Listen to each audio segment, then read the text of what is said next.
আসসালামু আলাইকুম রহমতুল্লাহ। প্রিয় দর্শক, আশা করি আপনারা সকলে অনেক ভালো আছেন।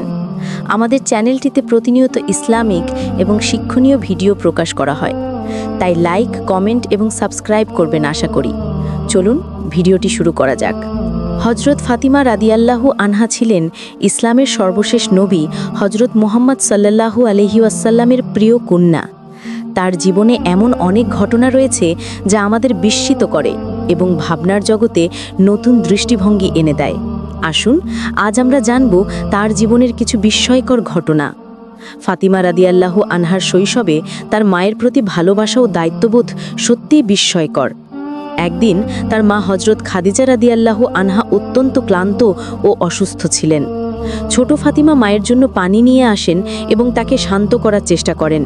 এই ছোট ঘটনাটির মাধ্যমে তিনি আমাদের শেখালেন পরিবারে একে অপরের প্রতি যত্নবান হওয়া কতটা গুরুত্বপূর্ণ। ফাতিমা রাদিয়াল্লাহু আনহা ছিলেন নবীজির প্রতি অতুলনীয় যত্নশীল। একদিন কুরাইশরা নবীজির উপর উটের ভুসি নিক্ষেপ করে। এই খবর শুনে ফাতিমা রাদিয়াল্লাহু আনহা দ্রুত সেখানে যান এবং নিজের হাতে তা পরিষ্কার করেন। নবীজি তখন বলেন, ফাতিমা আমার জীবনের একটি অংশ, যে তাকে কষ্ট দেয় সে আমাকেও কষ্ট দেয়। ফাতিমা রাদিয়াল্লাহু আনহার দাম্পত্য জীবন ছিল কঠোর পরিশ্রমের ভরা। একদিন তিনি নবীজির কাছে গিয়ে একটি দাসী চাইলেন, কিন্তু নবীজি তাকে পরামর্শ দেন একটি বিশেষ তাসবিহ পড়তে। এই তাসবিহ আজও তাসবিহে ফাতিমা নামে পরিচিত। ৩৩ বার সুবহানাল্লাহ, ৩৩ বার আলহামদুলিল্লাহ এবং ৩৪ বার আল্লাহু আকবার। ফাতিমা রাদিয়াল্লাহু আনহার দানশীলতা ছিল অতুলনীয়। একবার একটি দরিদ্র ব্যক্তি সাহায্যের জন্য এলে তিনি নিজের ব্যবহৃত জাদুটি দান করেন। এই ঘটনা আমাদের শেখায় নিজের চাহিদার চেয়ে অন্যের প্রয়োজনকে গুরুত্ব দিতে। একদিন ফাতিমা রাদিয়াল্লাহু আনহা স্বপ্নে দেখেন যে তার সন্তানরা কঠিন পরীক্ষার সম্মুখীন হবে। নবীজি তাকে জানান এটি আল্লাহর নির্ধারিত পরীক্ষা। পরবর্তীতে কারবালার ময়দানে এই ভবিষ্যৎবাণী সত্য হয়।